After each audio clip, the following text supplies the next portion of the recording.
Du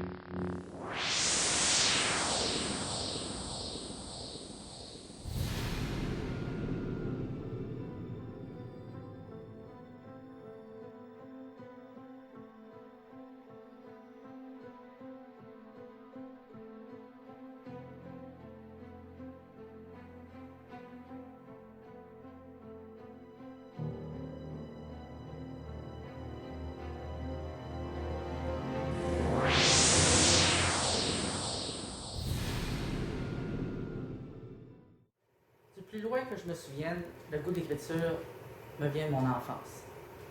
J'avais une imagination très fertile, j'étais bonne en composition à l'école, ce qui me donnait la chance de la mettre encore plus en évidence.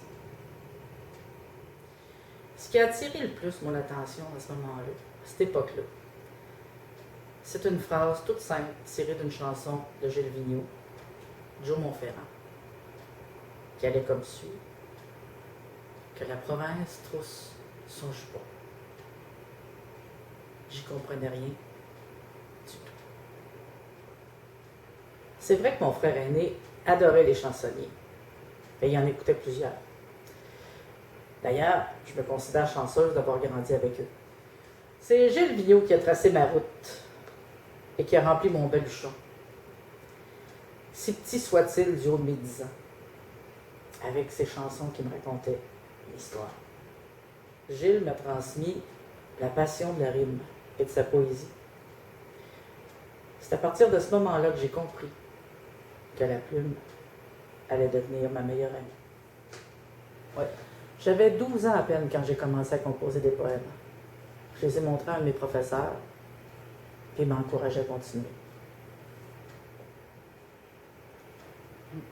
Mais à l'âge de 14 ans, il a fallu que je laisse les bancs de l'école pour aller travailler. Mais j'ai quand même continué à lire beaucoup, à faire des mots croisés, à chercher des mots dans le dictionnaire, plusieurs mots, dictionnaire de synonymes également. Et surtout, j'ai continué à écrire. J'aurais jamais pensé que la passion de la rime et des mots me suivrait toute ma vie. J'étais une enfant très solitaire. Et cette solitude m'a suivi jusque dans mon adolescence, que je passais à écrire entre les quatre murs de ma chambre, avec mes amis, les chansonniers. Quand mes parents sont décédés, c'est venu amplifier cet état d'âme, ce mal-être, ce sentiment de rejet face à la société, peu importe où j'allais. Je devais faire des efforts incroyables pour me réaliser à travers mon écriture et la faire connaître aux gens. La passion de la rime et des mots m'a servi en bien des occasions. Entre autres, je pense au Parc La Fontaine, au Théâtre de la Verdure, où j'ai produit une de mes premières nuits de poésie, avec 21 artistes de la relève, des chansonniers, des poètes, une troupe de ballet jazz. C'était en 78 ou 79, ma mémoire fait défaut. 79, je dirais. Un 21 juillet, pour 21 artistes. Monsieur Paul Buissonneau, qui était à l'époque le responsable du Théâtre de la Verdure, qui a accepté de venir nous voir pratiquer dans notre local, tous les artistes au complet. On pratiquait tous les dimanches pendant 6 mois. Fait cocasse, si j'ai monté cette vie de poésie-là, c'est parce que j'avais des chèques de chômage et que c'est là-dedans que je les investis. C'était pas payant. Personne n'était payé, de toute façon, on était tous bénévoles. Mais ça a été une des plus belles expériences de ma vie. Je l'ai monté. Penser, monter, réaliser de A à Z. Ça a été une belle réalisation. Au début des années 80. Je travaillais comme bénévole au sein d'un comité de loisirs et j'ai décidé, comme ça tout bonnement, de donner des cours aux enfants, des cours de théâtre, pour les enfants du primaire, donc âgés de 4 à 12 ans. Ça aussi, c'est une belle expérience, mais une expérience de fou. J'ai ramassé tout ce que je pouvais de contes pour enfants, je les ai adaptés pour le village où on demeurait, pour les enfants qui allaient jouer là-dedans. J'ai commencé, j'avais 9 élèves. Quand j'ai fini, au bout de 5 ans, j'en avais 30. Puis ça attirait tous les parents, les religieuses du couvent, ça attirait tout le monde. Tout le village était là, tout simplement. Je me servais pour faire des pièces de théâtre, bien sûr, des parents, pour qu'ils nous donnent un coup de main au niveau des costumes, des décors. Et je prenais la musique classique pour la faire connaître aux enfants. Donc, toutes les pièces étaient adaptées dans un québécois plus ou moins parfait, avec la musique classique. Les enfants m'ont remercié plus tard, parce que c'est comme ça qu'ils ont connu les grands classiques. Ça aussi, ça a été toute une folie. Mais, je suis faite comme ça. Je suis folle de nature, sauf que personne qui le sait. Ma plus belle réalisation, dans toutes ces années d'écriture,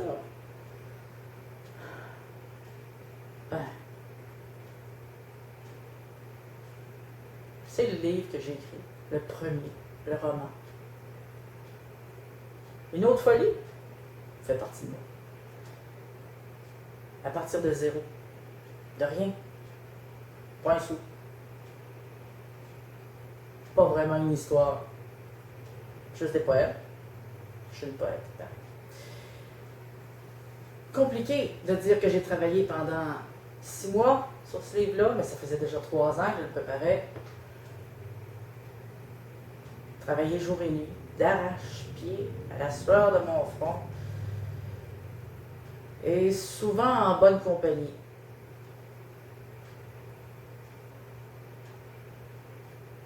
Mais je l'ai fait. C'est un beau défi, un méchant défi. C'est sans doute la plus belle réalisation en écriture. Mon plus grand rêve. Cet automne, ça va être le 3e livre qui va paraître. Donc, le premier, le roman, le 2e, qui est un recueil de poésie, et le 3e à l'automne, qui sera aussi un recueil de poésie. Imaginez, l'année passée, en janvier, il n'y avait rien de tout ça. En octobre cette année, il va en avoir 3. C'est ça, on n'appelle pas ça une folie, un défi. 55 ans, pas d'argent en poche, faire ça, tant mieux si ça peut servir à d'autres. Tant mieux si ça peut servir d'exemple, comme quoi qu'il n'y a rien d'impossible dans la vie. Tant mieux. Mais, une seule condition, y croire. Puis être sûr de soi. Avancer, même si on doute, continuer d'avancer, même si les amis nous disent « tout est beau », puis qu'on n'y croit pas. Parce que c'est ça, on est fait comme ça les artistes, on n'y croit pas. Mais il faut y croire. Il faut avancer. Il faut y aller. Mon plus grand rêve n'est pas encore réalisé parce qu'il y en a encore d'autres à venir. Plusieurs autres. Plusieurs. Un projet. Ben oui. C'est impossible de penser que j'ai pas de projet en tête. Impossible. Mais le projet qui me tient à cœur en ce moment, c'est un grand défi. Ambitieux en plus. C'est un projet de conte pour enfants. J'ai demandé à mon ami et complice, Carole Lozé, Carlo, de bien vouloir l'illustrer, d'embarquer dans ce projet-là. Je la sentais réticente, mais elle a dit oui. Un conte d'enfants. J'en ai jamais écrit. J'ai écrit des contes d'enfants pour adultes. Mais un conte d'enfants pour de jeunes enfants, c'est un beau projet. Quelque chose qui me tient à cœur. Ça va être l'histoire d'une petite fille, c'est sûr. Probablement à partir de mon enfance aussi, des souvenirs que j'ai aussi, certains. Un projet qu'on va mener à terme, dans combien de temps, je ne sais pas. Mais sûrement commencer cet automne, puis probablement sortir en 2013. Sur quoi je travaille présentement? Mettons que le livre qui va sortir à l'automne 2013, c'est terminé, page couverture, tout. Je veux souligner que les pages couverture de tous mes livres sont faites par Caroline Rosé. Ça, faut que je le dise parce que c'est pas négociable. Bon, c'est ça. Mais sur quoi je travaille? Comme je dis, celui de l'automne est terminé. J'en ai 2 autres qui sont presque terminés pour l'année 2013. Ce qui va me laisser du temps pour l'automne, justement, pour travailler sur le compte d'enfants. C'est ce que je voulais d'ailleurs. Donc, c'est ça, c'est ce qui occupe mes journées présentement. Mon inspiration.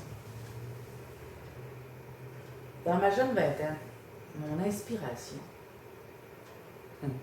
ça tournait toujours autour de moi, de mes émotions, de mon vécu, de mon moi-même. J'étais comme le nombril du monde.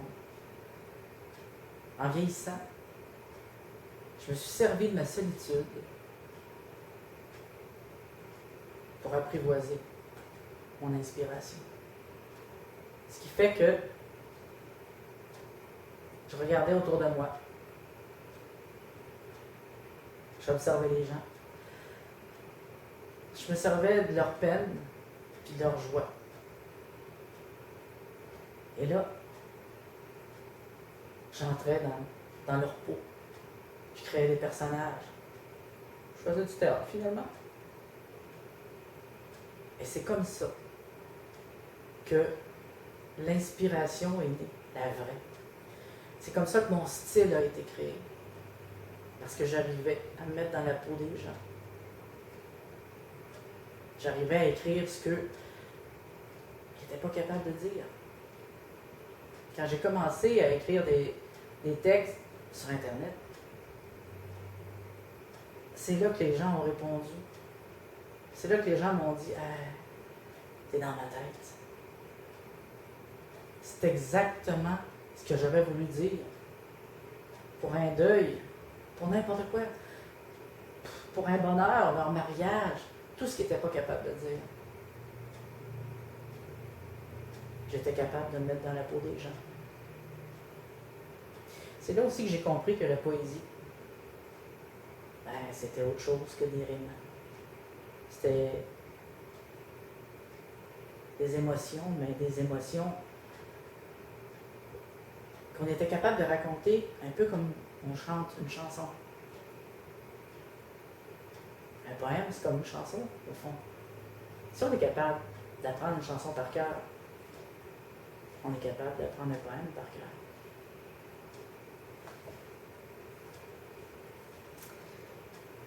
C'est ça. Dans le fond, là, mon inspiration, ça vient des gens qui m'entourent. Et de ceux que je croise sur ma route. C'est aussi simple que ça. Sauf que comme métier, ça prend beaucoup d'énergie. Parce qu'on travaille jour et nuit. Parce que quand on n'a rien à dire, ou que tout est dans sa tête, puis qu'il n'y a rien qui veut sortir, on n'a pas le choix. On ne peut pas dire, un matin, je me flanque là, puis que je travaille, ça ne marche pas. On n'a pas le choix. Il faut laisser mûrir, puis à un moment donné, ça s'écrit tout seul. Et vous savez, la chose la plus importante, là, en tout cas, à mes 56 ans presque, la chose la plus importante, c'est de savoir que qui ne risque rien n'a rien.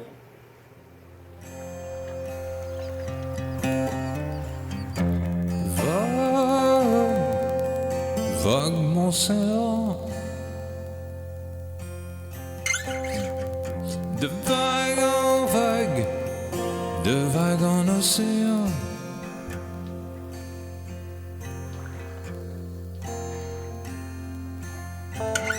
Que des marées montantes se joignent aux déferlantes, au-delà des 16 ans, des milliers d'horizons, allez